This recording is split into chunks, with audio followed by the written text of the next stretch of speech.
hazvigone kuti mombe nemunhu zvifanane, nekuti ini ndine makumbo maviri. Kana ndiri mubhedhu nemurume wangu ndine maitiro andinoita, asi mombe ine makumbo 4 haigoni kuita sezvandinoita ini mukadzi.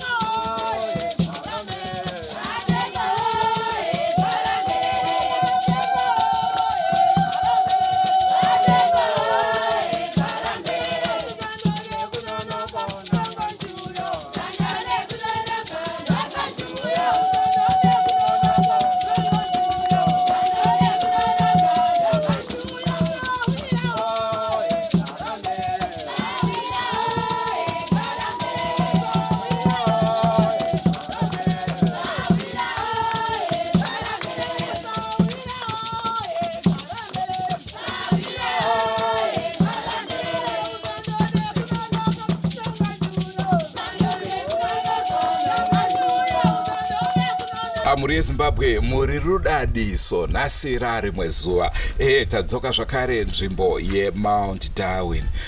Uko kwakaitikawo chiitiko chinoshamisa, chiitiko chinonyadzisa. Ndofunga munotondera paya tiri kuGuruve tichikupai nhau yemukomana akabatwa achirara nembwa. Tikagokupai zvakare tiri kuGuruve nhau yemukomana akabatwa achirara nedhongi. Nhasi uno tiri kuDarwin uko kwakabatwa mukomana achirara nemombe. Vazhinji vanoti hazviko izvi, izvo zviriko. Rangu zita ndinonzi Andrew Neshamba. Utinwe? Linjani muri eZimbabwe? Lapha siboneke izimanga lapho ke endaweni yeMount Darwin, lapho ke esibuye khona lapho umfana otholakale elala lenkomo. Isimangaliso esingaka muri eZimbabwe kunzima phansi lapha. Elami igama nguNomsa Nkomo. Nomsa, awonere ukuthi dambudziko rinenge rinoenda kuvasikana vanonyanya kuramba vakomana. Hayi, thina njengamankazana asisoze sivume ngoba umuntu oyinkazana kumele phela uqale la uhambe uyokhitshelwa ngini then sesizavumelana isivumelano ezina lezo. Saka asidambudziko riri kwamuri because dai anga nemusikana mukomana usho pangadai pasina zvese izvi. Hayi, mina mbona ngani ukuthi vele la akazange waba lesinike sokuthi amdinge lowo nkazana. Ningati muri eZimbabwe tisachatanga chirongwa chanhasi ndoda kukuudzai survey ndeyangu chete ndindakaita. Musazoti bhuku rakati rakaita zvakati. Ndingade kukuzivisai kuti 90% yemakuva munoona ndevanhu vakafira nyaya dzerudo. Anga vakaurawa needzi, anga vakazvisungirira, anga vakarambwa akanwa mapiritsi. Ukaona varume pavanorovana paya inyaya dzerudo. Chiine chinhu chinonzi rudo, otherwise hakuna chinotombonzi rudo chacho. Kunzima shumba, kunzima. Hayi, sikhangeleke uthiwa 99 ngabantu abazibulala ngenxa yothando. Asazi-ke ukuthi lelo liqinise lingakanani shumba. Nekuti chinoitika kandi chekuti vamwe vanhu tinoti afane tsaona. Wongo afane tsaona asanga achibva kupi. Anga achienda kupi. Ukazvitarisa futi inyaya dzerudo. Ubesiya girlfriend. Ongo muri eZimbabwe ndo chirongwa chatoda kukupai muzuva ranhasi. Regai titaure naye mukomana wacho tinzwe kuti zvakafamba sei. Tozonzwawo vabereki neutungamiri wenzvimbo ino tinzwe kuti nhau iyi vanoizivawo sei. Asi senguva dzese musakanganwa kusubscribe kuDrumas Media. Drumas Media, taking you to another level. Rangu zita ndinonzi Andrew Neshamba. Nomsa Nkomo.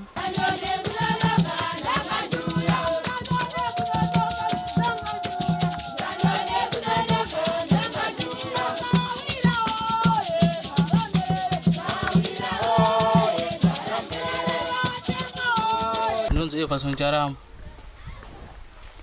Una makore mangani? Makore anga ndisi. Awazi. Asi unofungidzwa kuti wane mangani? Ndizera. Chii chakaitika? Ndakabata mombe. Nyasotitsanangura toda kunyasonzwa nyaya yako. Ndaive kwakati zvakaitika ndizvakadai. Ndakatanga ndatiza vanhu. Toda kunyasonzwa nyaya yako zviziva. Ndakabata mombe. nyenga chete. Mombe yaive hadzi kana kuti yaiona? Hadzi. Oh. Ndike kangani uchizviita izvi? Apa wani chete. Kawani chete? Wakatoda kutaurwa chokwadi ko wakazoziva sei kuti mombe inoita? Apa wani cheshuwa. Unoputa fodya here kana kuputa mbanje kana kunwa doro? Alipute. Alipute. Haupute? Ko chii changa chapinda mupfungwa dzako? Hapana. Hapana. Hapana? Vasikana vapera here? Hakuna vasikana here kuno? Varipo. Variko? Kusei usingaenderi? Andifambo zvangu. Andifambo. Wakati vasikana vanonetsa gai ndiende kumombe? Aiwa. Sei wakafunga kuenda kumombe iwo? Ndakafunga sei. Zvakangoitika. Saka ndabvunza inini kuti kangani zvichiitika izvi? Kawani chete. Kawani chete? Alright, saka kumombe kawani kokuvana? Vana? Ndakapomera mhosva chete ndakareba chete. Yawakarepa mwana? Ndindakareba handisi ndakareba. Uri kuti wakapomerwa mhosva yawakarepa asi mwana here? Akarepa acho ndo anogara pamusoro. Iwo sei wakapomerwa? Inini ndikutotesa vanhu. Ndakatodza kutesa vanhu. Waitarisa vanhu?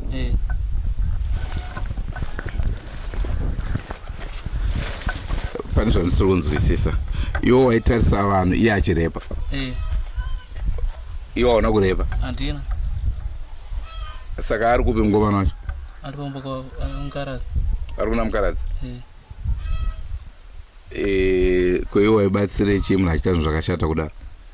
Ndakati mudzimai akaramba ndisiye ndivhire. Saka mwana wakarara naye aive nemakore mangani? Makore ake handikazivi. Asi aive grade chii? Creche. Aenda kucreche. Nyaya yobva maregererwa? Handabodisiwa chete. Iye handabodisiwa iye ndakaenda kujeri chete. Iye akaenda kujeri? Haana unogara ka? Nyaya iyo ndoiziva nyasonitaura chokwadi, haana kumbonogara. Ndakatoenda kumusha kwedu handikuzviziva manyaka. Iwo wakati hauna kukwanisa kumudzoma? Ndakatomudzoma shuwa. Wakamudzoma? Saka toziva siti wakamudzoma iwo uchirara nemombe? Mombe? Handiti nyaya yetutaura zvepanapa ndeyemombe here wataura kuti wakarara naye? Ndikuziva. Wauda kuiramba? Aiwa. Handirambe. Wakazviitira kupi? Kudhemu. Kudhemu? Vamwe vanhu vese vanga vari kupi? Pasina. Wakatanga kumbotarisa tarisa? Anotarisa. Saka waingozviita pasina uchingoti hachero handiona? Ndakaona Charles chiri. Inzwa kashamari, iwo wakati taura chokwadi hausungwe, but ukaita zvauri kuita izvi unoziva kuti imhosva here wakaita? Handikuziva. Saka nyatsotitaura zvakaitika iwewe. Shuwa chawari handikutaura. Chichiudza kuti musi wakati ndakabva kuno ndichienda kwakati ndobva ndazodai bva ndazobatwa nanhingi. Nyatsotitsanangura, toda nyaya izere iri straight kwete maganu auri kutaura. Shuwa ndiyo chawari choyo. Kuti? Chona kutaura choyo. Kuti? Ndikabata nomuzukuru anzi Charles. Takutaura nawe yemombe. Yemombe? Shuwa ndipe kutanga ipapo chiro changu. Ndiudze zvakaitika musi wacho. Wewe musi wechingani?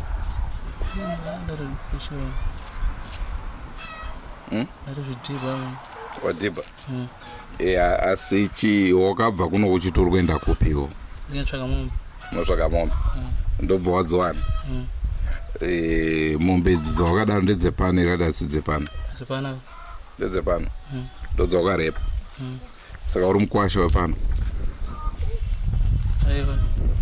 Mhosva yakadai so wabatwa kaiwewo, saka wakutoroora kamombe apa? Ndorore mombe. Urore mombe? Nekuti? iwo wakona isingaite kuroora asi kurara naye zvichiita. Akurora ndiite mombe ndoromba. Vatidze mombe kavandoda kunzwa makandinzwani matekenya ndebvu zvese wakufanira kubvisa kaiwe. Hausi kubvisa kumombe uri kubvisa kuvana nditi wakuroora. Azviite sei zvisingaiti. kubvisa mombe. Kuiwe wakarara nemombe wai kana uri kudzishora kudaro mombe wakararirei nayo. Amene zvakaitika uye ndakafunga uye. Saka ndakubvunza kuti unopfuta mbanje here iwo. Aya ndipore. Unonwa tukurango. Atimwe. Saka chii? Pano. Zvakangove. Mamhepo. Kumba kwenyu kune mamhepo. Ari. Saka ari kukutera. Sadaro kana iwe. Utoti mamhepo iwaya. Sure. Kumusha kwende kupi? Kushinga. Kupi kwacho? Nyamzeya. Kunani vabereki vako variko vese? Ndanga ndakafa je. Mama variko? Waiva shungurudza futi kaiko? Aiwa. Murume ndiwo ndode kugara neni je. Iwo onaka wakachitorwanzi mwana wangu uri kuda basa iwo uwanewo chinokuchengetedza muupenyu. Uya utifudzire mombe. Wakuita mombe dzacho akadzi futi. Zvinoita izvozvo? Aiwa. Saka uri kufunga kuita sei nenhau yako? Andizora. Mambo vakauya? Mwana wacho. Wakanzoita sei? Wasvibidza dunhu kai? Mvura ichanaya here muno? Aiwa.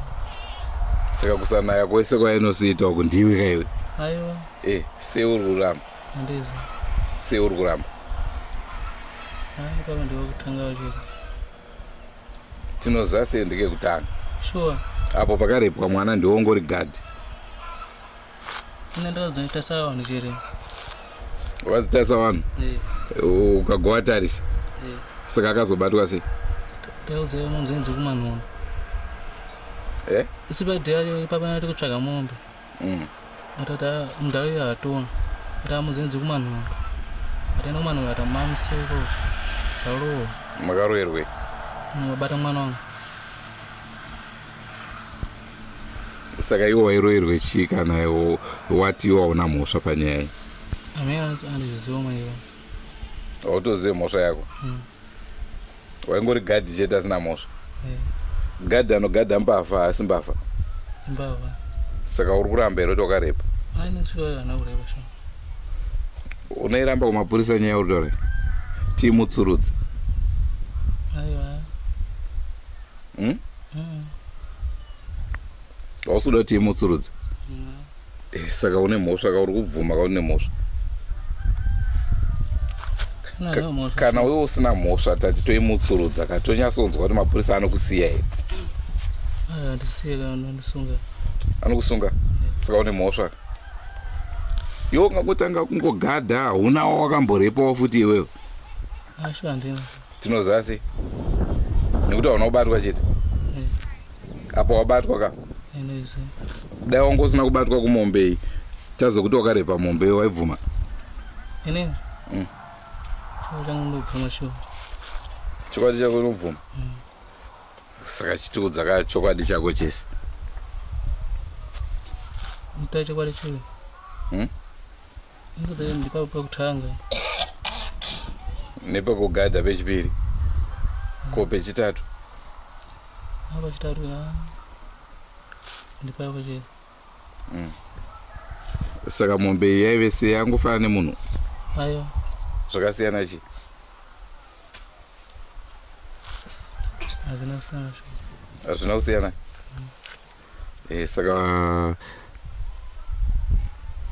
Saka toti iri bhoka?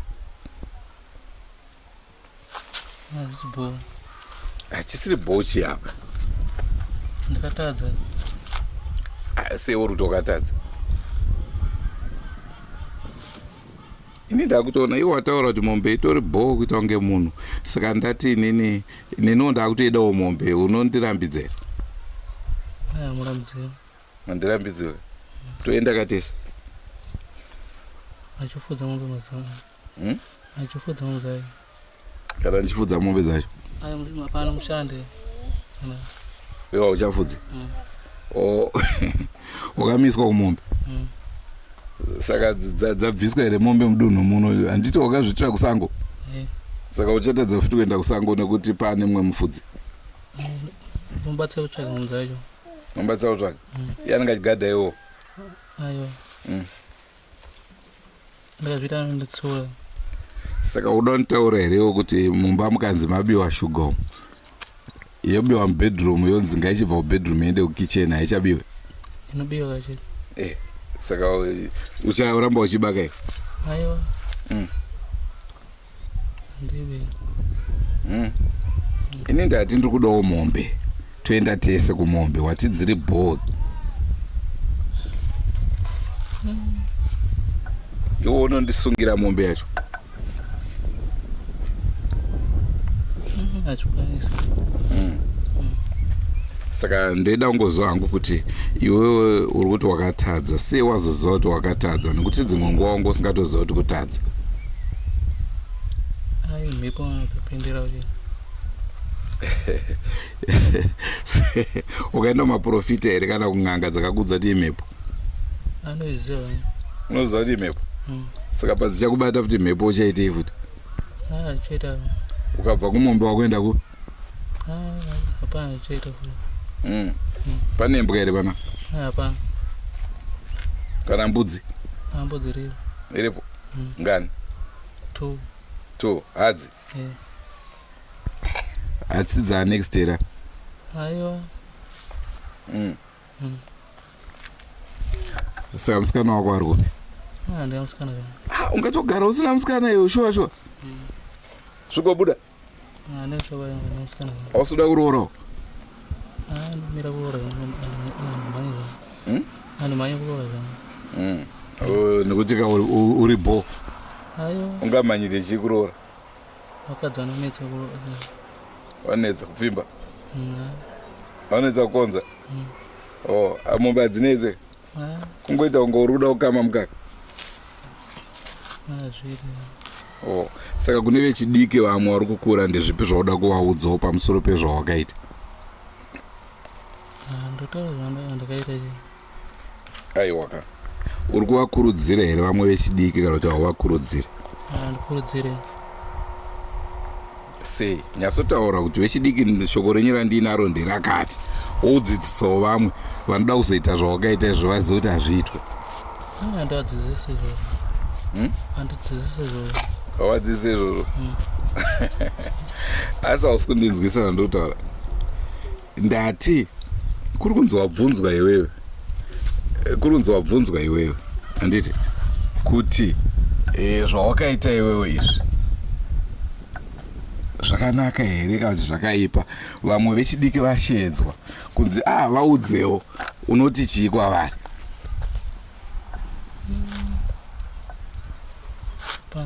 ndaudze nokuti boys tamba yako nitambe yangu ukabatwa ndiyoyo alright iwe ukamborwara nepfungwa here ndeda kuzoti iwe kumba kwenyu kune vamwe wakamborwara nepfungwa here handizivi sei wati kumba kwenyu kune mhepo iwo kudzinza kwedu cheni sei wati iriko mhepo handikuziva nongozviziva saka unotendera mhepo yekuti ikugare iwo vanhu vacha nditoshandisa vanhu kumusha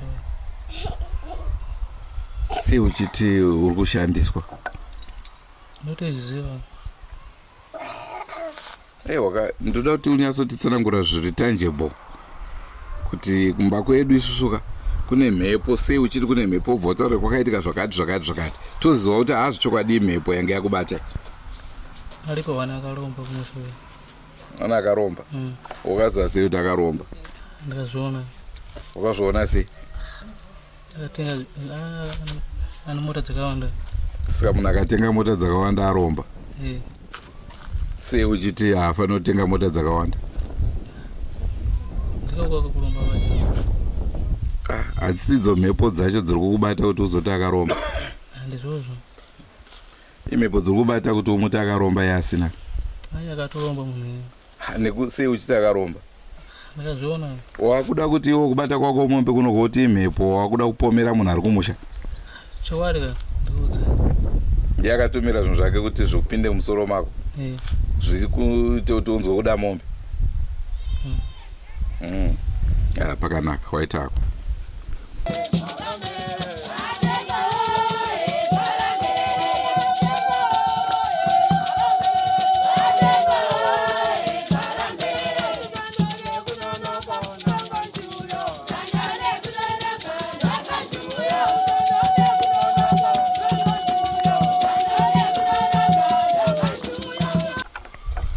Chatoda kuti ndingotaura kuti kubata mombe chinochishamisa chikombe mudunhu redu zvinei.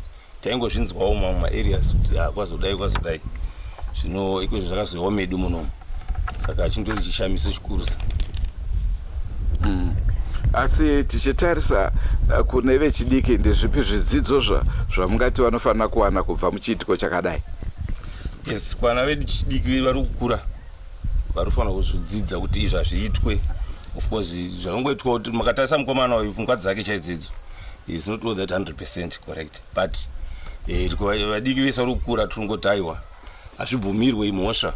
Izvi panotoine mhosva yakaita iyo iyi itori kwamambo. Kwamambo vanga kuti pano nezuro vakataura zvavakataurawo, saka tiroti no hazvibvumirwe mombe kana kuti mhuka haisi mudzimai. Nekuti munoona kuti vanhu vanenge varara nezvipuka iva vakatora chirwere ozorara nemunhu, chirwere icho chinopesa chaakuspreada kuvanhu. Yes, that's correct. Chimwe chacho chinopesa chisarapiki. Kuti chinove chishamisi kuti munhu angaende unorara nemhuka. Chirwere chinobuda ipapapo, I think kana madhokota asati ava nemushonga nacho. Inozi Tawanda Kanyepu. Nhaka yakaitika stage wenyoro tichimuti mufana wedu tasikazivi kuti ane dambudziko rakadaro, saka totozoziva tazviona zvichiitika, but kurunzi takakwanisa kuzoona kuti ane dambudziko rakadaro takwanisa kumubatsira zviri, but mukomana tagara tichigara naye kuno kuzoti zvaita zvotishamisa because indogarawo panext door pakasangana masainzi kuti ukwanisa kuona kuti munhu ndozvaanokwanisa kuita kuti ndozvikutoitika, saka toitoti zvakaipa zvibvumizo kuva zvichiwanikwa zvichiitika zvazvo, but totoshamisika nazvo ndozvakakwanisa kuita mufana wedu. But apo utoroora kamufana apa I think ndozviripo pozi ndozvaafunga ndozvaanenge afunga tasingazivi kuti zvaanofunga ake, but tasingazivi kuti achifamba achiona mombe anenge achiona kuti ndoyo chimwe ngaite chimukadzi changu, saka zvinonetsa, saka ipapa because muriwo wanga uri muriwo izvezvo vanhu futi vanenge chichiri muriwo, hapana achada kuidya. hatingi unongosisire muriwo chinge chatochipuka mukadzi wake, saka zvaita uchinzi hazviko zvagara zvisiko ndozvatokwanisa kungotaura. Ndinoitwa Michael Mazondo, ndinogara mudunhu maitika chiitiko chishamiso chikuru chataona munhu. Mukomana uyu ndofunga taitandara naye tichiseka naye tichiita seisingazivi kuti pfungwa dzake achafungawo kubata mombe, saka zvakatishamisa.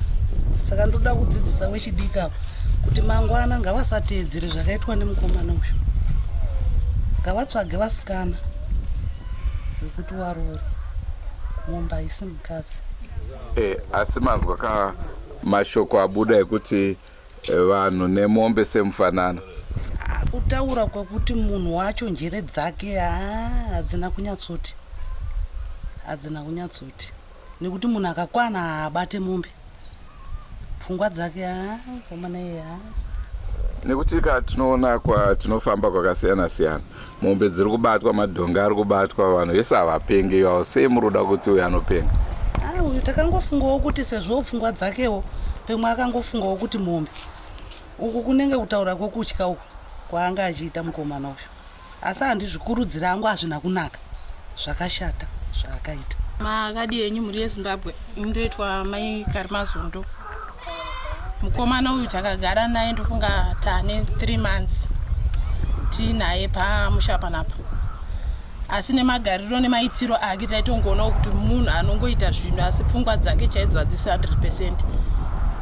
Nemaitiro azoita ekuzobata mombe akatikachamadza nekuti tata ane nguva titomboenda naye tichitsvaga huni. Tatadza kuziva kuti pakutsvaga huni kwataita pamwe angadai akabata isusu nekuti taitongotsvaga tichidzoka naye mune zvakanaka. Ndiri kukurudzirawo kumhuri yeZimbabwe kune vechidiki kuti anenge asina mukadzi wakaona kuti makore ako akwana ekuti urore, tsvaga mukadzi uise padheni. Yekuzoenda kumhuka iyi zvinonyadzisa vanhu vaMwari. Tasina tarisiro yekuti mudunhu medu mungasvikewo vedrumas media vachitorawo nhau saizvozvi zvinonyadzisa. Ndofunga vechidiki vese madzidza kubva nhasi moitawo unhu hwakanaka, motsvagawo vakadzi, musazoenda kumhuka. Tatende. Ko pane here chidzidzo chingawanikwe nevamwe vana chekuti kana ukaita izvi zvakadai so unozonzwai apa hapana zvamamuita ka? Mwana uyu nyaya yake ichiri kuenda mberi, hatisi kuziva kuti mambo achaipereredzera papi nekuti nezuro sabhuku vakaenda kwamambo vakadzokawo nemupurisa wamambo, saka hatizivi kuti mambo achasumudzira kusvika papi pari zvino.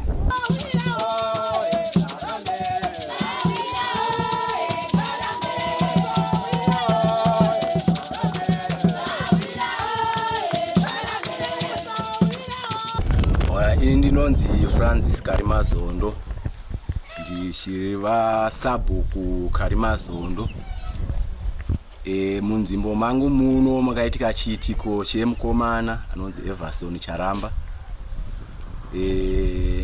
Ndakapiwa ripoti yokuti akawanikwa achibata mombe achiita mukadzi. Ndakamubvunza mukomana uyu kuti ndizvo here zvandiri kunzwa. Akatsanangura kuti chokwadi ndizvozvo. Ndaunzwa nyaya iyi ndakachedzawo komiti vandinoshanda nawo muvillage, tikagara pasi kaita kuti vakwanise kunge vachinzwawo nyaya iyi yakaitika. Tapedza saizvozvo tikawirirana kuti nyaya iyi tiiendese kwamambo. Nyaya iyi tikaiendesa kwamambo. Ndaendesa kwamambo, mambo vakaitambira vakati aiwa nyaya iyi ndaita se ndainzwa. Saka ndakukupai mupurisa wamwakuenda naye kumba kwenyu munoonana namukomana iyeyo. Vaonana nemukomana iyeyo vochikuudzai zvokuti muchiita. Saka shuwa ndikauya naye tikauya pano tikaonana naamai vanogara pano vanova Mai December. Vakapiwa feedback zvatanga tabva nazvo kwamambo. Saka kwamambo vakati mombe iyo yakanyangadzwa inofanira kuuya kwamambo. Zvoreva kuti uyu mukomana nehama dzake ndo vachagara pasi vodzorera mombe iyoyo ishange yaendeswa kwamambo. Saka vakati kasainana pasi saizvozvo. Zvireva kuti kwamambo ndo vatamirira kuti vachauya vachashedza mukomana uyu nehama dzake namai vomusha uno kuti vaende kwamambo kuti vanosainirana pasi kuti vazokwanisa kudzorewa mombe yavo. Saka ndo mahendero yandikaita nhau iyoyo kuti panguva ineyo kwamambo vakati vachauya kuzotora mombe iyoyo voenda nayo kwamambo kuti vantu vanoziva machenuriro avangaite nhau iyoyo kuti aikwanisa kugara mukati momusha uno. Patataura naye mukomana ataura kuti mombe nemadzimai semufanana. Ameno zvamungade kuti taurawo pamusoro penhau iyoyo? Ndione sezvingange zvakafanana naizvozvo asi kuti voona kuti misikanzo plus dzimwe dzenguva ndichitarisa pfungwa dzemukomana ndakaona nge pane pamwe padzinobhoti vhiringikei nechikonzero. Ndakamubvunza makore ake iye mukomana haatoaziva. Ndakamubvunza chitupa haanayo, chikoro haana kuenda. Saka izvozvo zvakaita kuti nditore kuti panogona kunge pane kadiki diki kari kuita se panomboti vhiringikei zvishoma. asi tichitarisa kune vechidiki ndeapi mashoko amungade kuvapa vachiri kukura? Kune vechidiki ndinoti ngavasambosangana nepfungwa dzakafanana naidzodzi, pfungwa dzakaipa. Ndinotokurudzira kuti kuwana zvomwe mutambo yavanoenda vachinotamba vachiitawo mamwe maactivity zvitombori nani pane kuita chimiro chakafanana naichochi, chakaipa, chakashata uye chinonyadzisa. Kuti semunhu chaichaizvo kuti dai tanyatsotarisa kuti pfungwa dzake dzikanyatsougadzikana chaichaizvo, munhu anotoremerwa kutsanangura zvinhu izvozvo. Asi ndinofunga kana mambotaurawo naye muchiona haatoremerwa kutotaura zvinhu izvi. Saka kune vana vadiki vakaenzana nemukomana aiwa ngavasuduke panhau. Ini ndinonzi Precious Kapfudza, ndiri mwana akaberekwa muno makapfudza mamatopi, asi ndinogara kunzvimbo yekuchomagora kwaAcadia. Inini hangu ndinotaura kuti chiitiko chakadai so chakaitwa nemukomana uyu chakaipa, chokuwanika achirepa mombe. Zviri nani kuti kana achinge anzwa kuda vakadzi ngaachiroora, kwete kurepa zvipfuyo zvemombe. Vanakomana musaite chiitiko chakadai, chiitiko chinonyadzisa munharaunda maugere. Roorai kana maona kuti muchinge makura, kwete kuti muwanike muchirepa mombe.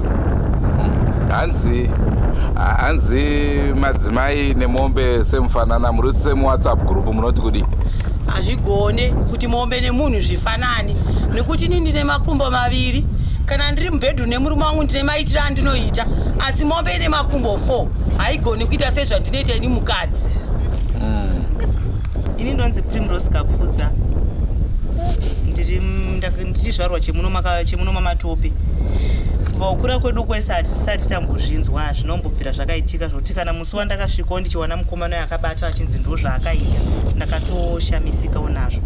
Ofuti zvinhu zvinonyadzisa ende zviri zvinhu zvinorwadza, nechikonzero chokuti muridzi chaiwo chipfuwo chakaitwa izvozvo handiziva hangu kuti izvezvi zvaanenge achinzwa sei. Zvinhu zvinorwadza, zvinhu zvinosiririsa. Ende kuvana vakomana vanenge vachangokura, vari kukura,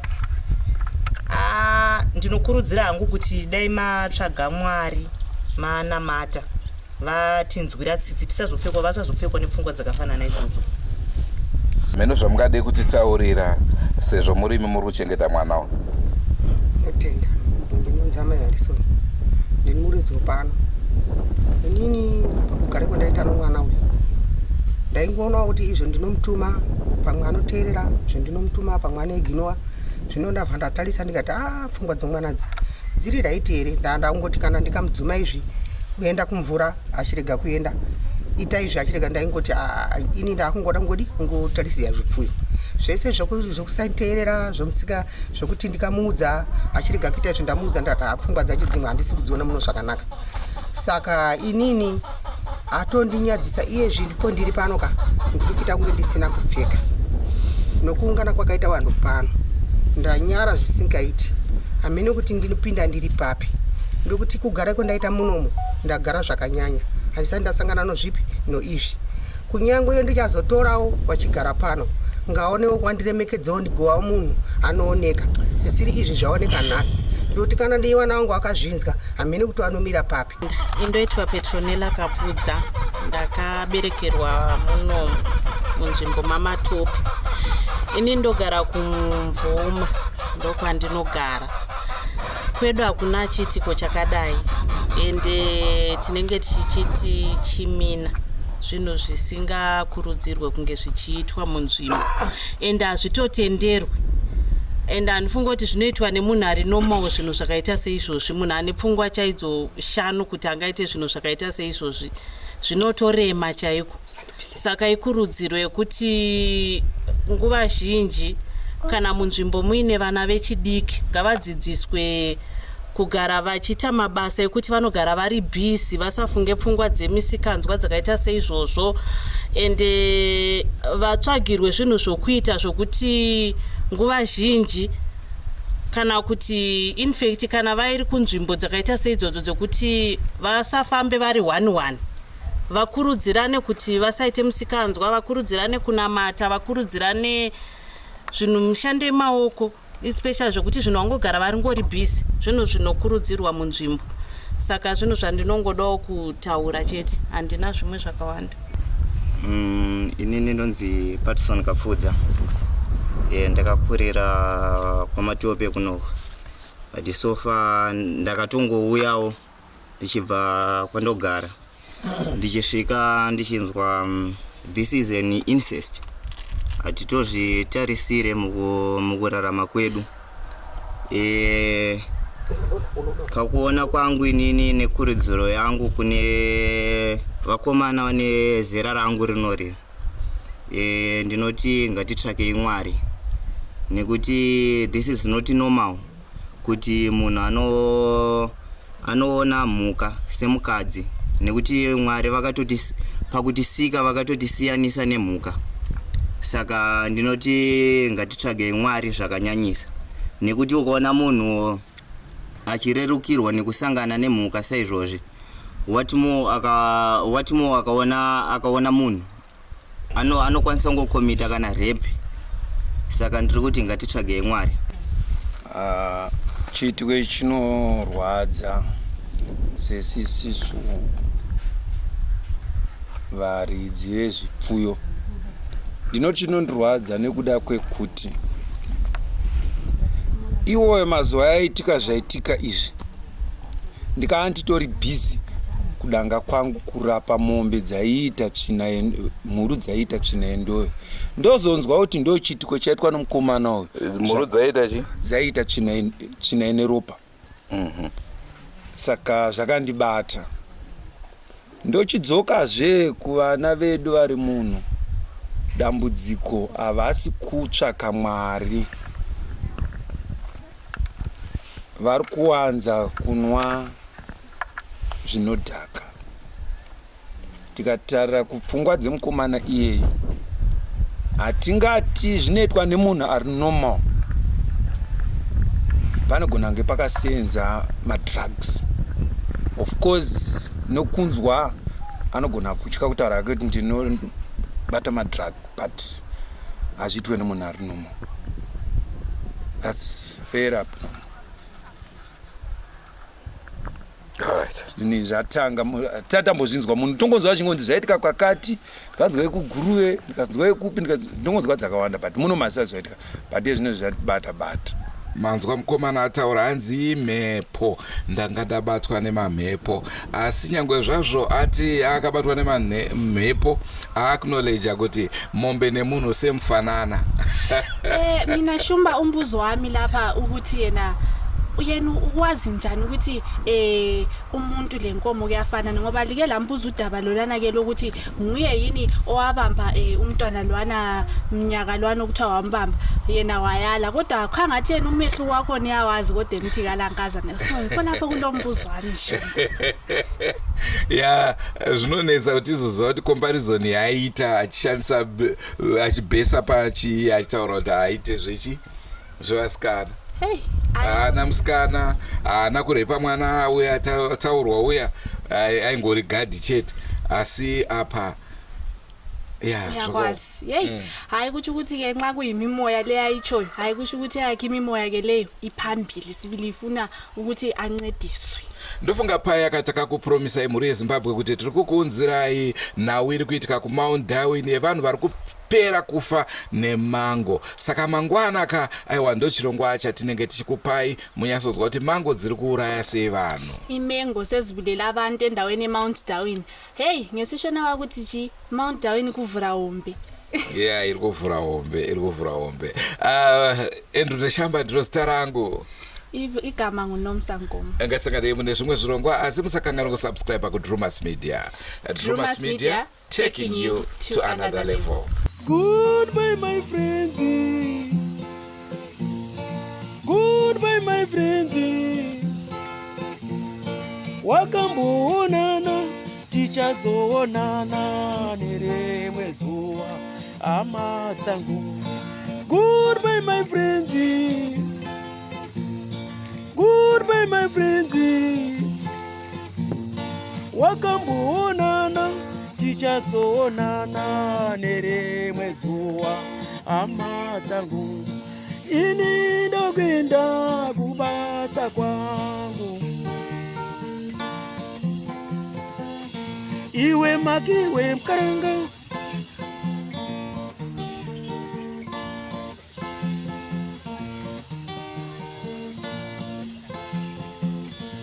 iwe makiwe mkaranga.